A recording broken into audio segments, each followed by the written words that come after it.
Goeienaand broers en susters, baie welkom by vanaand se aanddiens. Daar is nie enige verdere afkondigings naas die wat vanoggend gemaak is nie. Kom ons word 'n oomblik stil voor die Here voor ons begin met die erediens.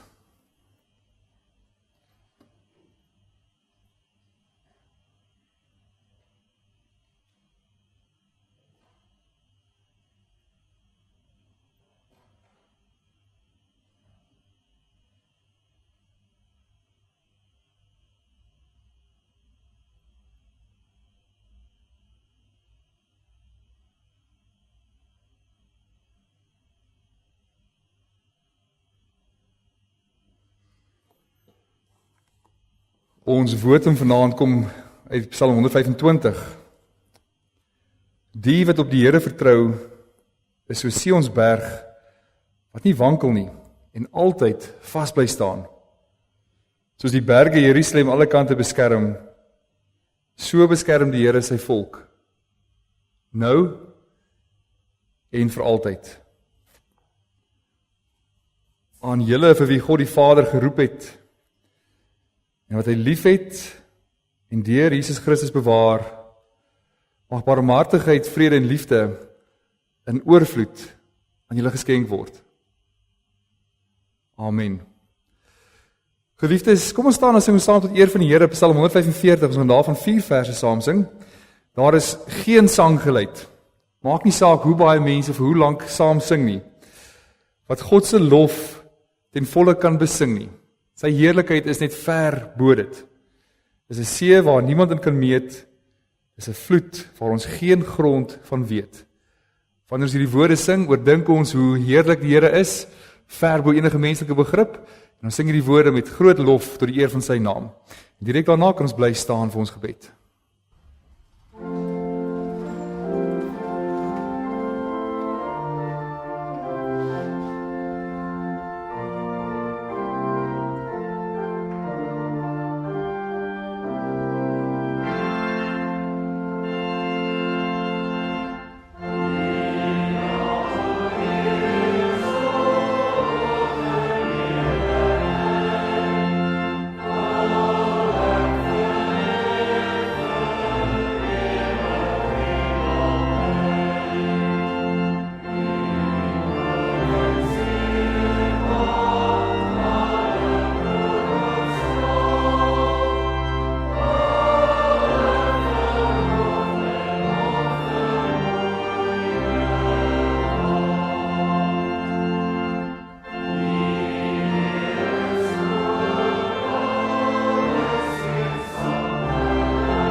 Here, hoe wonderlik is dit dat ons U kan ken.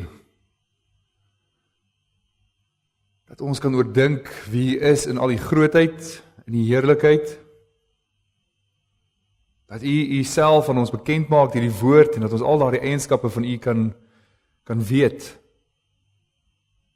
Dat U is ewig, U is almagtig, U is goed.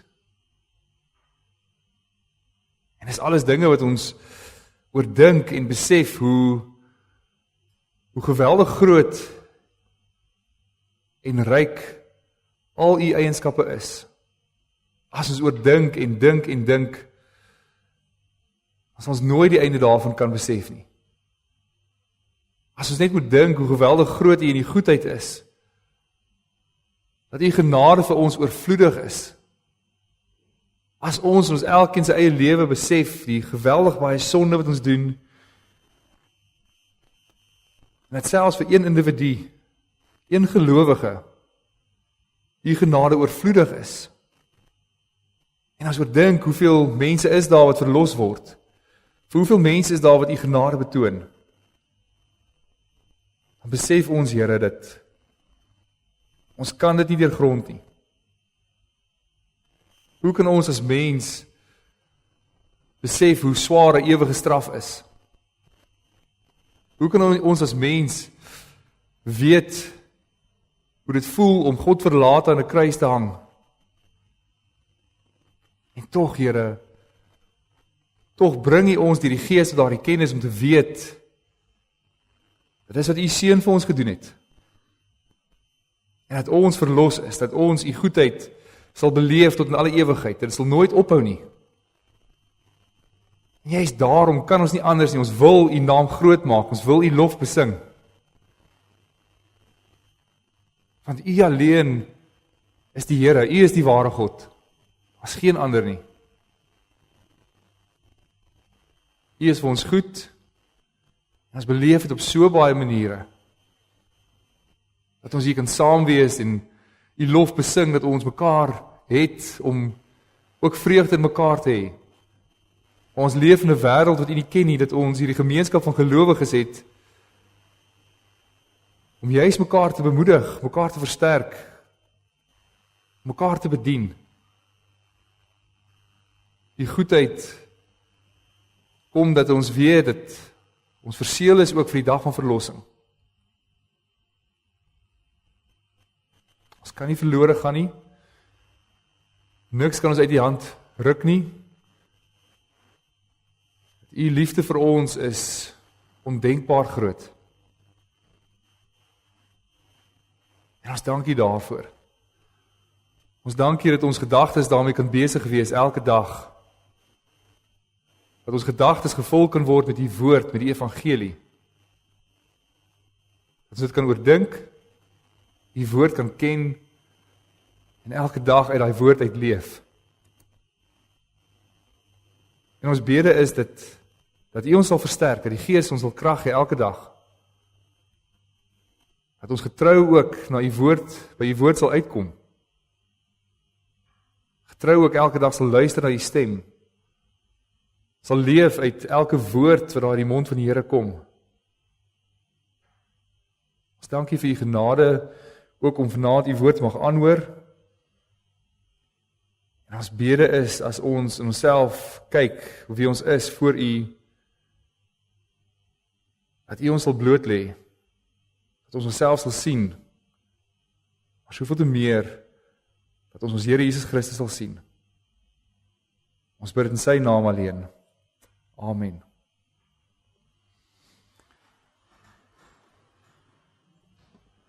Die prediking kom vanaand uit Psalm 130, en terwyl ons net so bly sit, gaan ons saam sing, Psalm 130.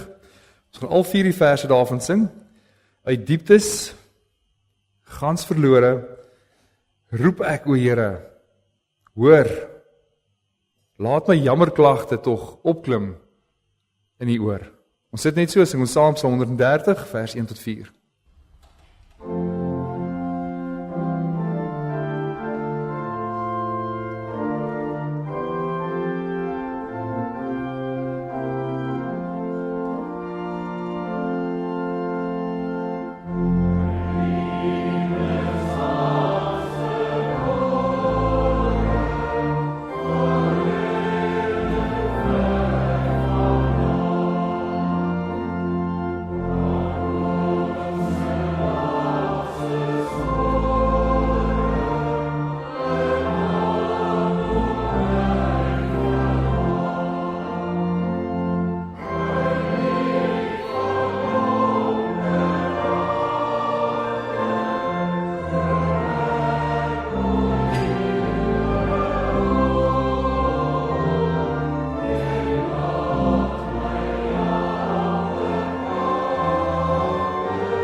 Ons luister saam vanaand in die woord van die Here uit Psalm 130 en voor ons daarna saam luister, ook Sondag 5.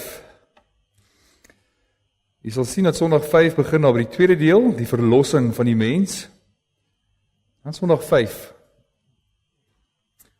Aangesien ons volgens die regverdige oordeel van God die tydelike en ewige straf verdien het, hoe kan ons van hierdie straf bevry en weer in genade aangeneem word? En die antwoord is, God wil dat daar aan sy geregtigheid voldoen word. Daarom moet ons, of deur onsself, of deur 'n ander ten volle betaal. En kan ons deur onsself betaal? Die antwoord is nee, glad nie. Ons maak juis ons skuld elke dag nog groter. Kan enige ander skepsel vir ons betaal? Antwoord nee. Want ten eerste wil God aan geen ander skepsel die skuld straf wat die mens gemaak het nie. Ten tweede kan geen gewone skepsel die las van die ewige toorn van God teen die sonde dra en ander skepsels daarvan verlos nie. Vraag 15 vra dan, hoe 'n middelaar en verlosser moet ons dan soek? En die antwoord, so een wat 'n ware en regverdige mens is, maar nogtans ook sterker as alle skepsels is. Dit wil sê, wat terselfdertyd ware God is. Psalm 130, 'n pelgrimslied. Uit die dieptes roep ek na U, Here. Luister tog na my, Here. Hoor tog my hulpgeroep. As U ons sondes in aanmerking sou neem, Here, wie sou dan nog bestaan? Maar by U is daar vergifnis. En daarom word U steeds gedien. Ek stel my vertroue in die Here. Ek vertrou op Hom. Ek wag op die vervulling van sy woord. Ek wag op die Here meer as wat die wagte op die môre wag. Wagte op die môre. Wag op die Here, Israel. Want by die Here is daar troue liefde. By Hom is die verlossing seker. Hy alleen sal Israel verlos van al sy sondes.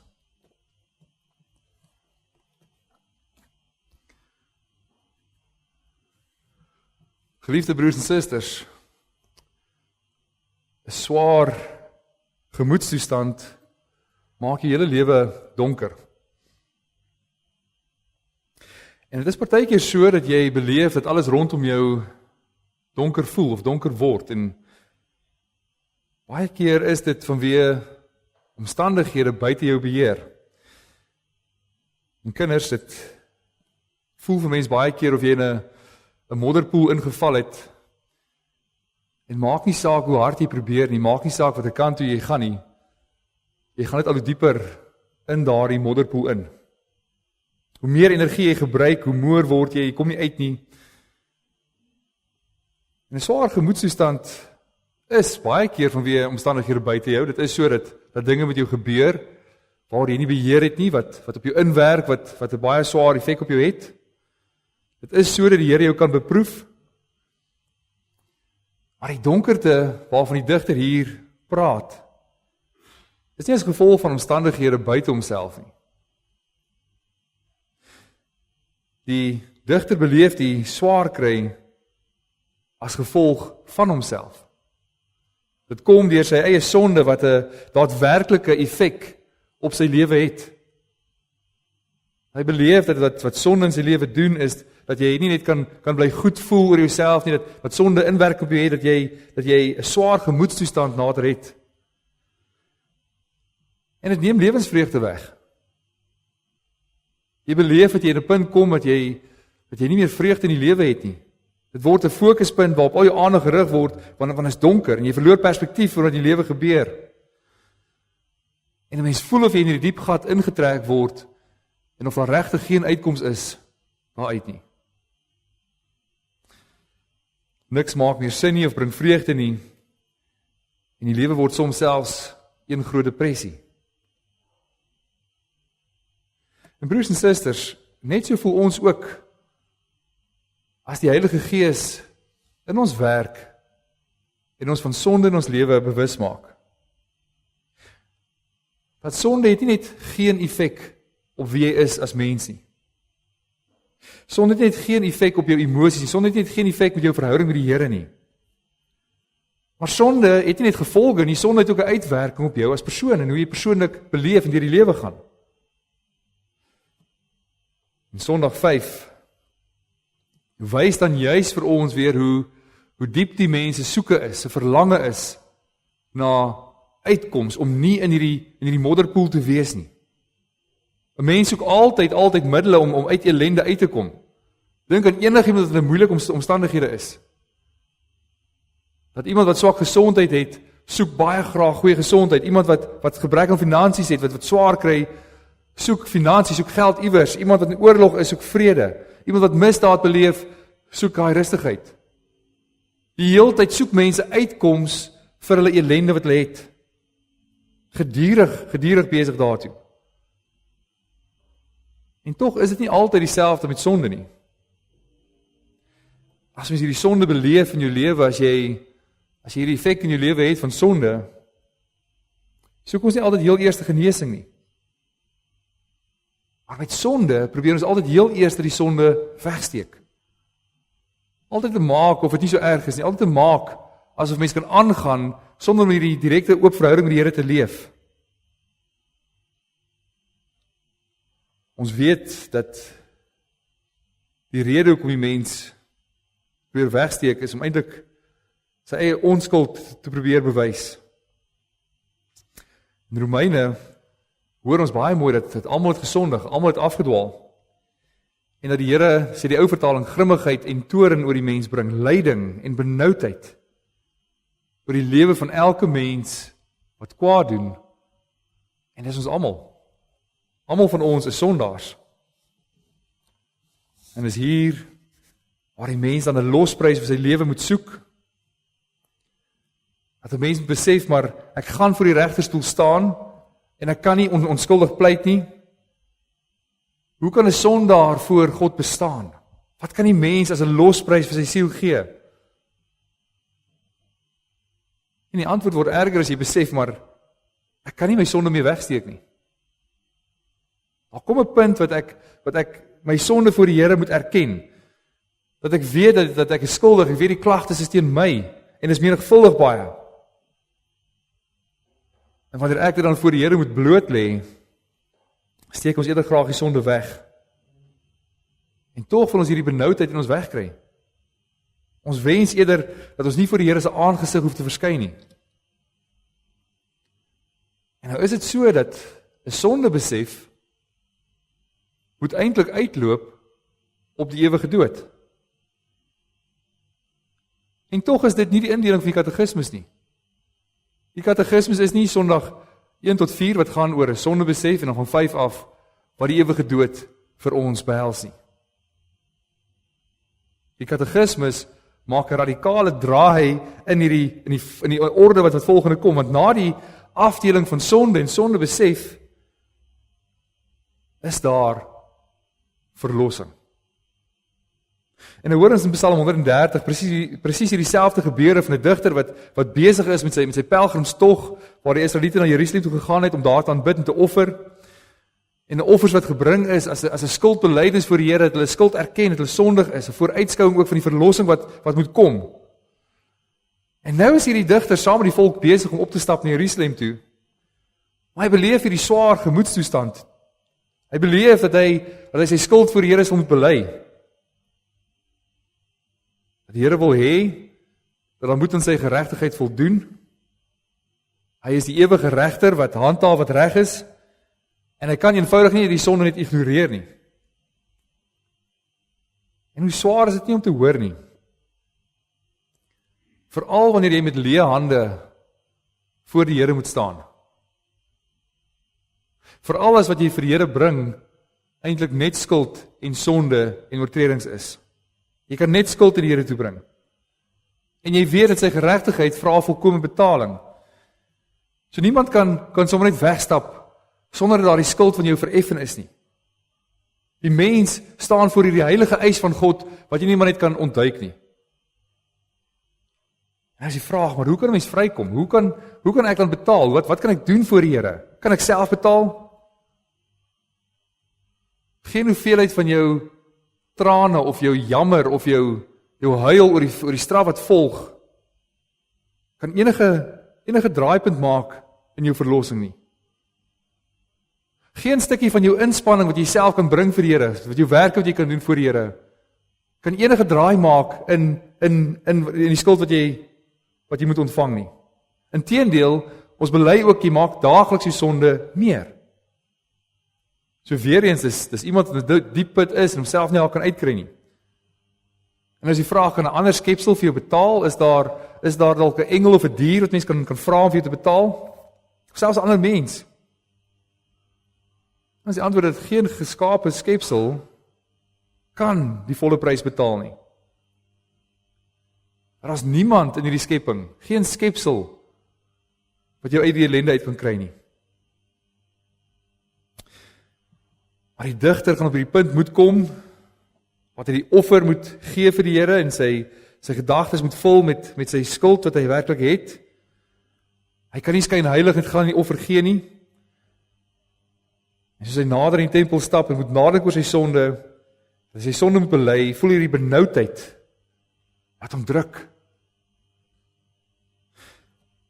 En jy is daarom kom hy tot 'n punt dat hy nie anders kan nie as om uit te roep tot God. En hy vra, Here, luister tog asseblief na my gebed. Dis 'n hulpgeroep van iemand wat besef, maar ek het geen uitkoms nie. Ek is aan alle kante af as ek vas. Daar's niks wat ek self kan doen om hier uit te kom nie. Broers en susters, mense beleef vandag dieselfde. En dis jammer dat almal nie altyd saamkom, soos die volk saamgekom het by die tempel nie, dat almal nie altyd saamkom na die eredienste toe nie. Dat almal nie altyd saam die eise van die wet en van die verootmoediging voor die Here aanhoor en besef wie hy is as skuldige mens nie. Wat gebeur is dat baie mense nie luister na die woord nie kom te luister nie. Dat mense nie hulle verootmoediging nie, hulle sonde oordink nie. En hoewel baie van hulle in 'n donker gat van die ellende sit, hulle eintlik heeltemal gerus is daarmee. Nie besef dat hulle sonde vir die Here moet oopmaak nie. Ons sien ook dat daardie ellende wel beleef word, dat sonde net nie geen effek op 'n mens het nie. Dat die Heilige Gees word nie deur jou menslike vermoëns beperk nie. En selfs daar waar jy nie die woord van die Here aanhoor nie, werk die Gees nog steeds. Werk die Gees in jou om te besef dat jy ellendig is. En daar waar die Gees werk, gebeur dit dat mense baie keer hierdie sonde probeer onderdruk. Nie dat skuld wil erken nie. God se teenwoordigheid wil vermy. Hulle self nie wil verootmoedig voor die Here nie. Hulle self nie wil klein maak voor die Here en hulle skuld wil erken nie. Maar niks daarvan kan die donkerte rondom 'n mens lig maak nie. Hoe harder 'n mens probeer met hierdie aardse dinge, hoe harder 'n mens probeer wegsteek voor die Here, hoe dieper grawe jy die gat waarin jy is. En dan roep die digter uit, Here, hoor my hulpgeroep. Daadwerklike besef van sonde. Here, hoor tog, U sien alles raak, U weet waar ek myself nou bevind. U weet hoe depressief ek voel, U weet hoe swaar dit op my druk. U weet hoe geweldig eensaam en ellendig dit is om die sonde in my te dra. En daarom roep hy uit, help tog. Broers en susters, as die Here ons sondes toegereken het, moes ons vanaand en elke ander oomblik doodsbenoud geleef het. As ons besef dat ons die regverdige straf van God verdien, sou ons elke dag, elke oomblik in geweldige paniek geleef het. En daarom vra die digter tereg vir die vraag, sou enigiemand kon bestaan as God hulle sondes sou toegereken het? En die antwoord is voor die hand liggend nee. Niemand kan bestaan nie. Die gevolge van die sonde is die dood. Die Here moet almal met die ewige straf straf. Want dis die verdiende loon op die sonde. Maar dan lei die digter sy volgende sin in met die teenstelling, wanneer hy opnuut sing, maar by God is daar vergifnis. En broers en susters, dis die kern van ons geloof. Dit is die rede hoekom God deur ons as menslike skepsels gedien word, gedien kan word, want daar is vergifnis. Omdat hy sonde vergewe, daarom kan ons hom dien. En dis ook die enigste kenmerk van die ware geloof en die ware godsdienst wat ons onderskei van alle ander gelowe. Dis hoekom die Here ons hier saamroep vandag. Dis hoekom ons die volk kan sing op pad na die tempel toe. Dink jouself dit in, die hele volk Israel stap na die tempel toe en almal sing hierdie woorde. Honderde duisende van hulle almal sing hierdie woorde saam, nie net van God wat regverdig is nie, en die sonde regverdig moet straf nie, van hierdie sonde besef wat die mens moet hê nie, maar hulle sing elke een van hulle van God se genade. Hulle sing dat die Here vergewe sonde. Hoe wonderlik is dit nie? Dat daar 'n uitverkore volk van God is, wat hierdie wonderlike woorde kan sing van vergifnis van die Here op die sonde.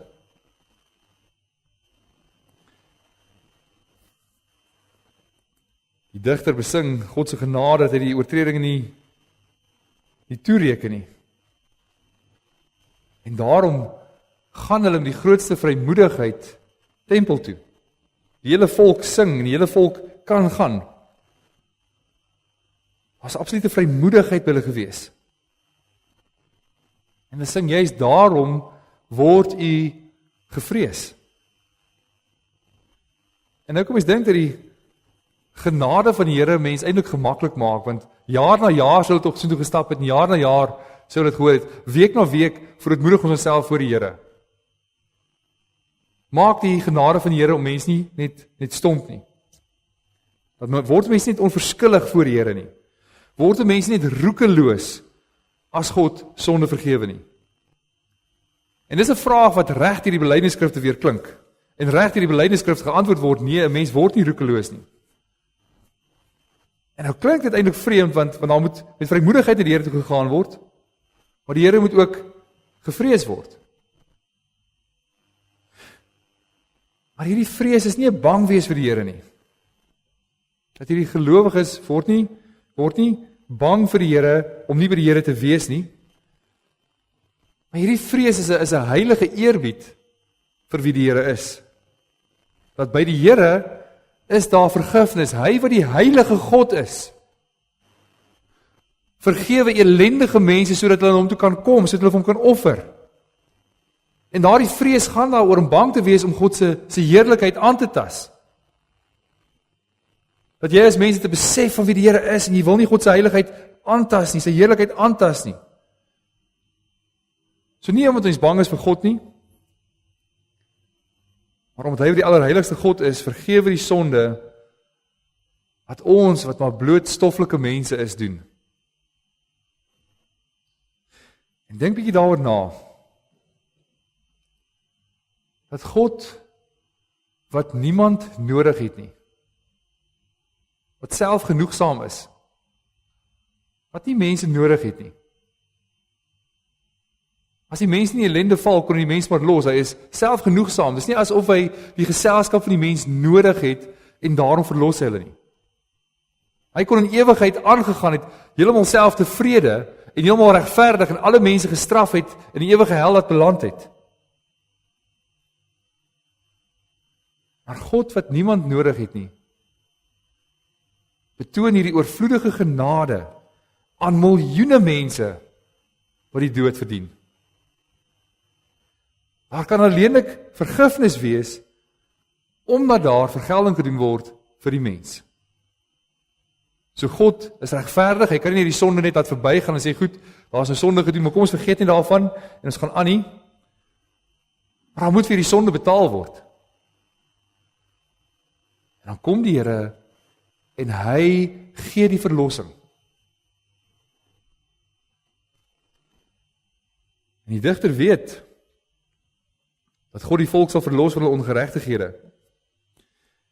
Dat die Israeliete het God se verlossing geken deur die offers wat hulle gebring het, ook veral op die groot versoendag, een keer 'n jaar dit gebeur het. Hulle het geweet dat die Here op 'n sekere manier hulle sonde nie vir hulle toereken nie, maar dit sal wegneem. Hoe het hulle nie presies geweet nie? Hulle het die skaduwees gesien, hulle het die beloftes van die Here geken van die Messias. Maar in die Nuwe Testament sien ons die werklikheid, en hoe verstommend is die evangelie nie. Dat God is volkome regverdig, en hy kan nie die sonde dat dit verbygaan nie. En juist daarom word hy mens. Dat hy sy liefde vir sy mense so wys, dat hy self mens word. Hy wat ware God is, word ware mens. Hy neem die werklike natuur van die mens aan, om te sterf vir die mens. En hy betaal volkome vir ons oortredinge, deur aan 'n kruis te hang. Daardie ewige toorn van God, daardie ewige straf, wat ek en jy verdien, kom hy en hy hang aan die kruis, en hy dra dit, en hy betaal dit vir ons. En daarom, broers en susters, staan ons skoongewas voor God, deur die lyding en die bloed en die liggaam van ons Here Jesus Christus. Dat ons is regverdig gemaak voor God. En wanneer ons skuld bely, is dit elke keer 'n erkenning van wie ek is 'n erkenning dat ek is 'n sondaar, dat ek misken nie my sonde, ek probeer dit nie wegsteek voor die Here nie. Elke keer as my sonde bely, erken ek daardeur, Here, ek is 'n sondaar. Ek verdien die ewige dood. Maar saam met dit, elke keer as ek my sonde bely, is te vasgryp aan Christus. Dat ek Christus in sy weldade omhels en daaraan vashou.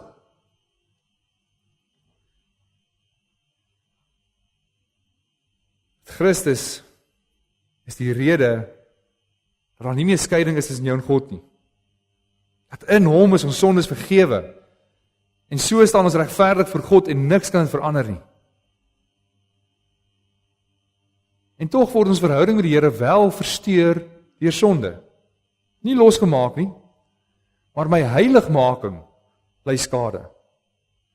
So in daardie diep duisternis waar mens is as jy sonde doen, is dit 'n erkenning dat ek die Heilige Gees bedroef. Dat ek as 'n stoffelike mens maak die ewige ware God hartseer in waarmee ek besig is en wat ek doen. En nou sien mens baie mooi in vandag in ons eie lewens ook met die voorbeeld dat as kinders stout is en verkeerde dinge doen, hou nie op om jou kinders te wees nie. Maar daar's tog 'n versteuring in jou verhouding met hulle. Tog is daar 'n mate van herstel wat moet plaasvind tussen jou en jou kinders. Dat die kind weer opnuut beleef. Dalk partykeer die kind moet jammer sê. Maar die status verander nooit nie. Kind bly 'n kind. Jy is daarin ook dat ons verlos van die sonde. Ons beleef hierdie herstel wat die Heilige Gees ook vir ons bring. En die Here doen wat hy gevrees moet word. En die vrees om te doen wat die Here wil, aanbid ons hom soos hy dit wil hê. En daaruit kom ons diens en ons aanbidding van die Here. Dit gee vir ons absolute vrymoedigheid. Ons vrymoedigheid is in Christus geleë. Om terug te keer na God toe. So as ek terugkeer na die Here toe, is dit 'n absolute sekerheid, my Here Jesus Christus het vir al my sondes betaal. Nie net vir 'n paar van dit nie. Omdat daar sekerheid is dat hy vir al my sondes volkome betaal het, kan ek God nader. Hy is die een wat jy die diepte en die donkerte uittel. Hy wat ware mens en ware God is. En daarom gaan die Psalm verder hier sing, ek stel my vertroue in die Here. Ek vertrou op hom, ek wag op die vervulling van sy woord, om te vertrou op die Here is om geduldig in daai situasie te wag, wat dit ook al mag wees, daar waar ek my skuld bely het voor die Here.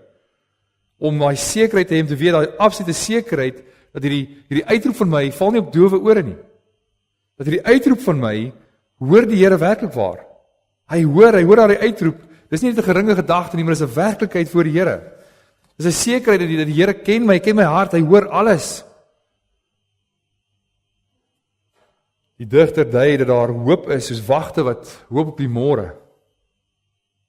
Hulle weet die môre gaan aanbreek. Hulle weet dit sal kom. En die herhaling dui op hierdie angstigheid van iemand wat heel nag aan diens was, heel nag gewag het.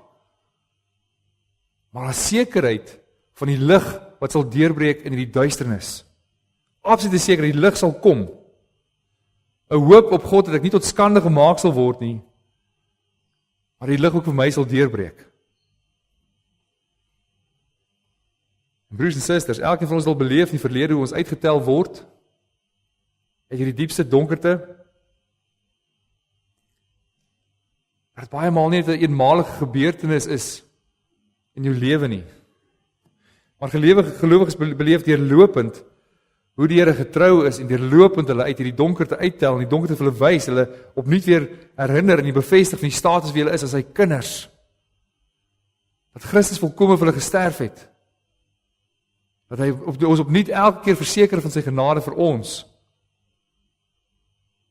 En nou is die ding, ons mag nie verveeld wees hier nie. Ons mag nie sê, weet wat, ek het nou laas Sondag gehoor, ek wil nie weer hierdie Sondag hoor nie. Dis iets waar ons nooit meer oor verveeld kan wees nie, wat ek as gelowige gesê, maar hoe gereeld kan ek hierdie aanhoor, oor hoe geweldig groot die Here se genade vir my is. Ek wat soveel keer wil hoor, oor wie die Here is, en sy genade wat hy vir my betoon. Hoeveel keer het mense al beleef, dat die Here se liefde mens toevou, wanneer jy afgedwaal en gesondig het nie, en hierdie hoop se sekerheid op God se belofte, was 'n definitiewe reaksie, die Here hoor ons, en hy tel ons uit die donkerste uit. Broers en susters, ons weet nie waar almal van ons in ons lewe is nie, geestelik. Almal sit hier en almal hoor die woord van die Here. Ons weet nie hoe diep hierdie gat is waarin jy is nie. Maar as jy daar is, nie het wegsteek nie. Erken dit voor die Here, roep dit uit voor hom. Daar's nie enige sonde wat jy gedoen het wat groter is as die Here se vergifnis vir jou nie. Dat niks kan jou regverdigheid voor God verander nie. Niks kan jou van die liefde van God wat daar is, skei nie. Dat jou verhooging, jou omdraaipunt gebeur juis wanneer die Heilige Gees in jou werk en jou bewus maak van daardie sonde in jou lewe. Hy maak jou bewus van die sonde wat skeiding maak. Hy wys jou op die oortreding. Hy gee jou die bewustheid van God se oorvloedige genade.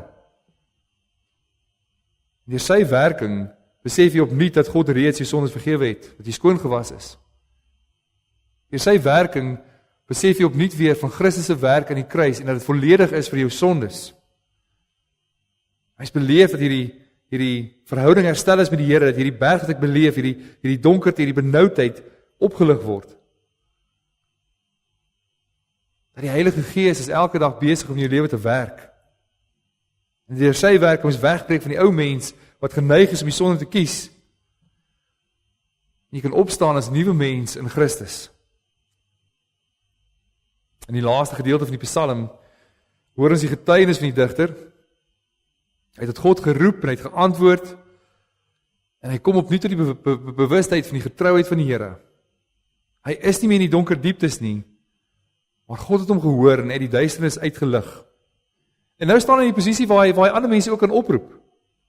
En oor hierdie hoop wat hom is, saam sing en sê, maar die Here het ons opgetel, laat ons daarvan sing verander. Die getuienis van die Heilige Gees wat werk na die hoop in 'n mens bevestig. Kan sien wat die Here vir hom gedoen het. En hy beveel die res van die volk om ook te wag. Almal moet dit sing. Almal moet erkenning gee van die Here. Dat dit nie net vir een persoon is nie, maar dat hy verlossing vir baie mense gegee het. Dat sy genade is vir die Here is vir die hele Israel. Broers en susters, daar's baie mense wat in die donkerte is. Daar's baie gelowiges wat hulle sonde vir die Here probeer wegsteek. Jy's daarom as ons vertel van die evangelie vir mense, nie net iets om vir hulle wat nog nooit gehoor het te vertel nie.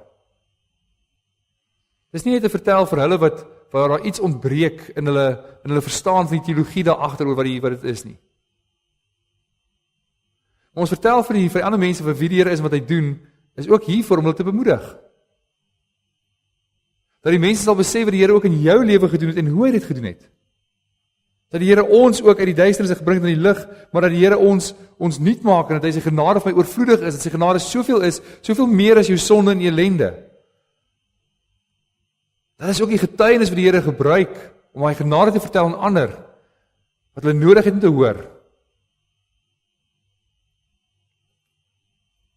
Gaan vertel van God se vergifnis. Dat die Heilige Gees in jou getuig van jou verlossing in Jesus Christus. Dat God getrou is. Dat hy is die een wat jou heeltemal uit die duisternis gebring het. Amen. Ek gaan vir ons voorgaan in gebed, en die gebed is geskryf aan die hand van Psalm 86. Kom ons bid saam. Ons Vader in die hemel, ons bede is dat U tog na ons gebed sal luister. Dat U ons sal verhoor. Want ons is hulpeloos en ons is arm.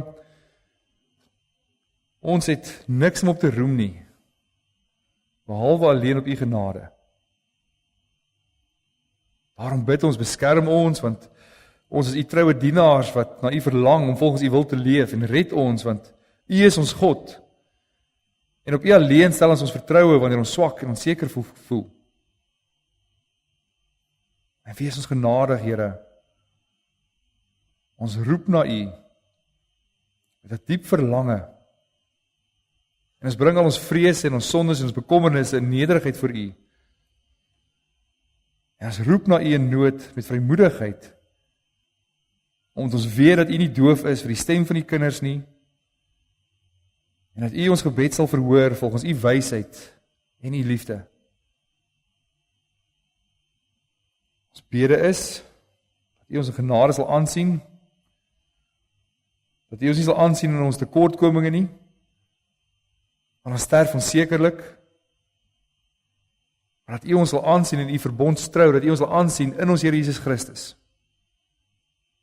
Gee ons nuwe krag wanneer ons moedeloos word en red ons wanneer ons geen uitkoms sien nie. U is goed, Here. U goedheid is oorvloedig en standvastig. U vergewe altyd weer. Selfs wanneer ons struikel, bly U getrou aan die wat met 'n opregte hart na U roep om hulp. Daar's geen God soos U nie, Here. Geen mag of krag kan met U vergelyk word nie. Want U alleen doen wonders en U heers oor alles wat bestaan. U is 'n barmhartige en genadige God, lankmoedig teenoor ons swakheid en vol liefde en trou, wat nooit ophou nie. Selfs wanneer ons gedurig deur ontrou is. Daarom hunker ons na U en vra dat U ons harte bly sal maak met die vreugde wat uit U teenwoordigheid kom. 'n Vreugde wat die wêreld nie kan gee of wegneem nie. Leer ons U pad, Here, sodat ons nie op ons eie wysheid sal steun nie, maar in U waarheid kan wandel met die vaste tree, en leer ons om U met onverdeelde toewyding te dien in alles wat ons doen. Met ons hele hart wil ons U prys, Here ons God, en U naam altyd eer in woord en daad, want U liefde vir ons is groot en onverdiend. U het ons uit die dieptes van die dood gered, en ons nuwe lewe en hoop geskenk. Amen.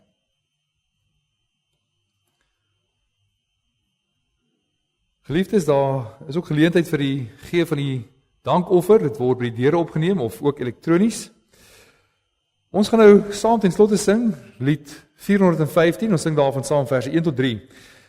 En jy sien die bevestiging in hierdie lied, dat ons hoop is daarin dat Jesus leef. En in hom weet ons is meer as oorwinnaars. Kom ons staan en sing ons saam lied 415, vers 1 tot 3.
ontvang die seën van die Here.